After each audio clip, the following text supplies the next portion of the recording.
Hello. So we're here with Gideon, who's our incredible ney player. He also played some bass clarinet on this track, and there was a previous video where you learned how I literally just saw the bass clarinet in the studio, and I was like, I have to use this after he made some sounds on it. That's right.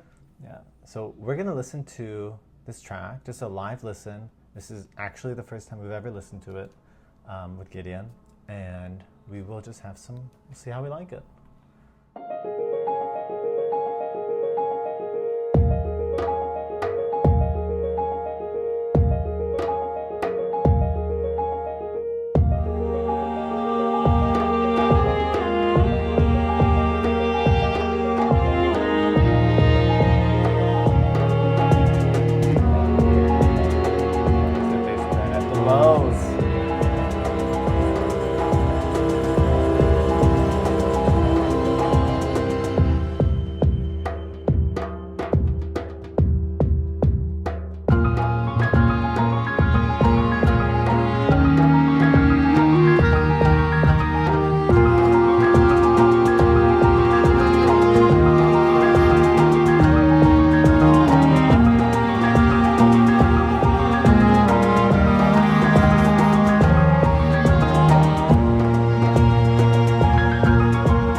About the bass clarinet is that you really have these two different registers that are like both really evocative in their own ways. Like one, you have this low register that is like, it's sort of almost like a pillow that like, I feel like it kind of envelops the strings in this. Yeah. And then you have this kind of mid to high register, which I guess is, as clarinets go, it's like a fairly bright sound, but there's something about it.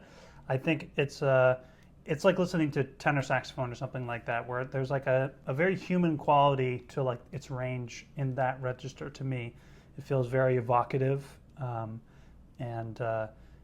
it's just really great. This was one of the things about this track that I felt was so great. It was that I felt like I was in this role as like playing in this lowest register, where I feel like it's almost like I'm a harmonic presence, where I'm like kind of creating this bed in which the other instruments are sort of playing around. And then there's like the melodic sense of it that came through the second part of what we were listening to, where there's a real sense of like, using it as a melodic instrument, which it very much can be used as both, which is what versatile. makes it. Yeah, so versatile. Yeah, it kind of sounds like a clarinet. I mean, it sounds like a clarinet way more when you go up, but it has like that little saxophone. I don't know what it is. Yeah, there's something about maybe the curve.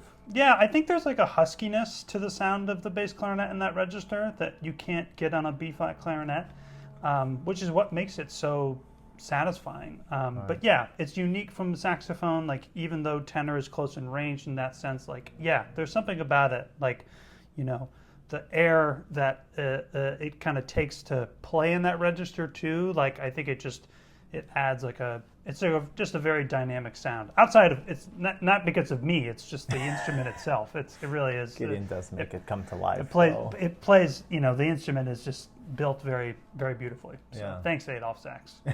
Thank you, Mr. Simmons.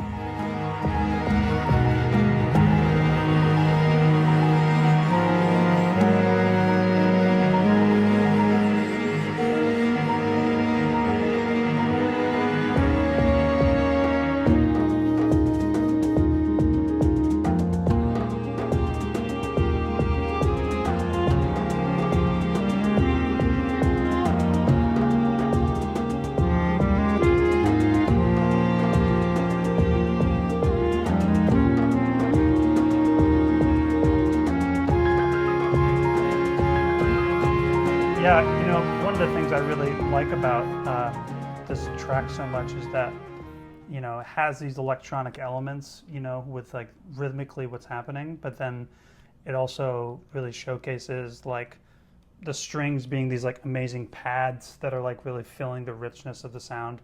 Yeah. And then you have this great dynamic between the bass clarinet and the flute, where there's sort of,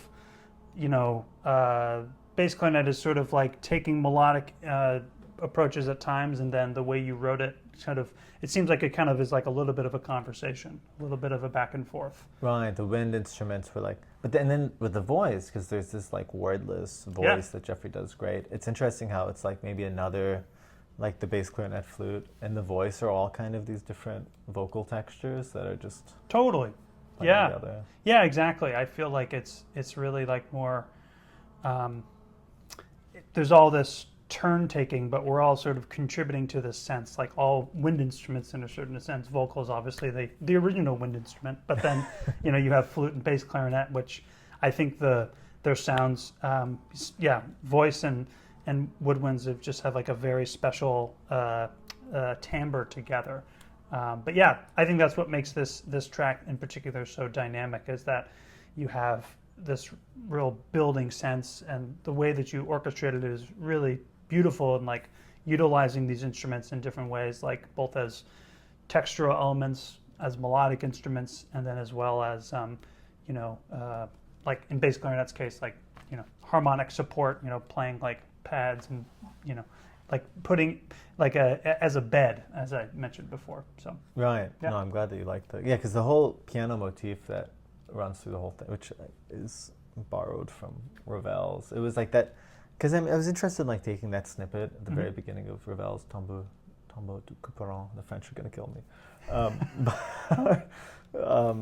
That piece, and just like cross-sectioning and just like going into the depths of just like, if we do this 100 times. yeah, And it's so good for this place and time too, like the Green Valley, because I just imagine my grandma like falling asleep, and like the sound of classical music, and all of these different sounds and voices and the waterfalls, and it's kind of it's probably one of the more trippy tracks, but just a very light, laid back. yeah. Let's go.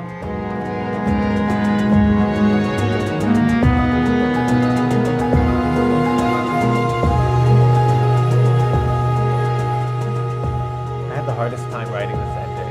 Oh, really? It ended here for a while, but then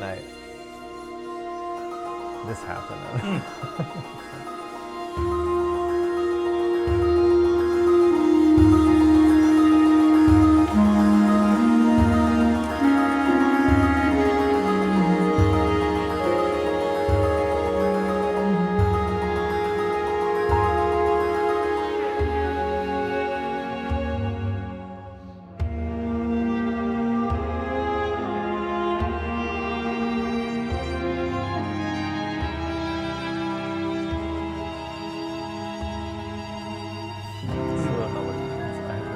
What this ending means. Well, but I remember one of my favorite teachers or professors I had in college kind of told me that a trademark of composers is the way that they transition. And it's funny, you're talking about like, oh, this is what felt like the ending, and I didn't know what to do. But it's amazing, like what it feels like there really is this large break from what we've just heard, but then you're showcasing all these elements that we've heard before in different ways, and it really does come down in this very beautiful sense. So yeah, I think it's those transition moments are sometimes the ones that I think I really hold on to, because sort of starting those beginning and endings that really things feel like the most unexpected, I guess is what I would say. Beautiful. I'm glad. I love that, the focus on the transitions. Yeah. Yeah, it's many. It's true. It's like great composers do a lot of amazing work with melody and structure and form and everything. But I do think it's like a trademark of like craft to really like to develop transitions so we don't go from something. It's like sometimes that can be great. It really depends on the context. But I think in this case in particular, like, it's a transition into something that, feels familiar, yet done in a really different sense. Rhythmically, things are changing, and I think it's done really beautifully. Yeah, thank you so much, Gideon. Thank you for, actually was the first time Gideon heard the full mix, and truly. Thank you for being on it, and thank you for joining for our live. Of course, my pleasure. Okay, let's see if it recorded.